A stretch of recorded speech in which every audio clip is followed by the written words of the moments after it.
my pick this week is actually, I was lucky enough to get a review unit of the modern buckle from the fine folks at Apple, and I'm currently reviewing this. The review should go up on iMore hopefully later this week.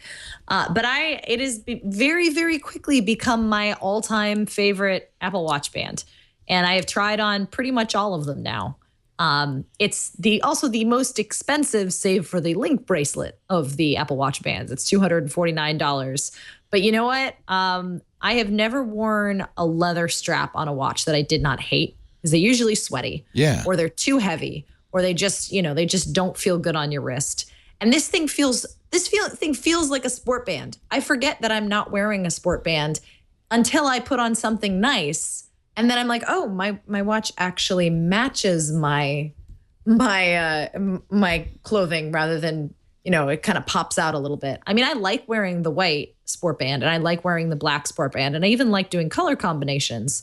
But there's times and places for certain bands, and I really like the modern buckle. I liked it when I saw it at the preview, and I really like it now that I've gotten to spend some time wearing it. And also, it makes this nice little clicky sound.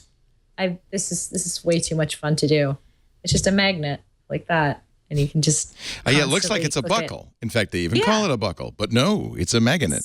It is not a buckle. It looks like it. It's very pretty. But no, there is no buckle in this unless you count the magnetic unclasping.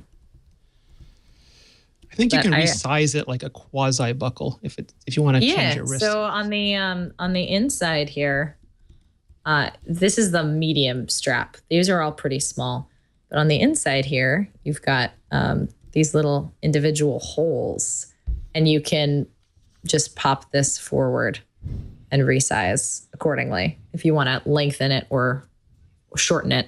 And then you never have, unlike a normal buckle, you don't have to choose like a same hole every time. Once that hole's set, all you have to do is just snap it, and then it looks like it's perfectly sized for your wrist, and you don't have to worry about tucking and hiding and anything like that. It's really comfy, and it doesn't have the same kind of dig in that the Sport does when you have to tuck it under, because it's already pre-built that way. I don't know. I am really, really enjoying it. Also, the crazy thing, I didn't realize it. When I first got the leather on this, I'm like, this doesn't feel like leather. This feels I was like, this feels fake.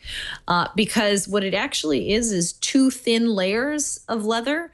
And then the inside, the internals of this band, in between the outer leather and the inner leather, is this crazy space stuff that Apple stole from NASA. Where they're basically like, hey, we have a great idea to make our band more durable. We're going to wrap hardcore plasticine. I forget what exactly the stuff is, but we're going to wrap it in leather. And so it's going to look like a leather band, but it's going to feel like something like the sport band. What is it? Vectrin Weave. I don't even know what Vectrin Weave is, but it feels amazing on my wrist. Fine Corinthian leather. Yes. All it says weave. It's the same. Yeah, it's the same material NASA used to make the landing airbags for the NASA or the Mars rover spacecraft.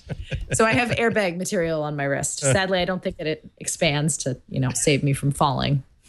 Save the watch.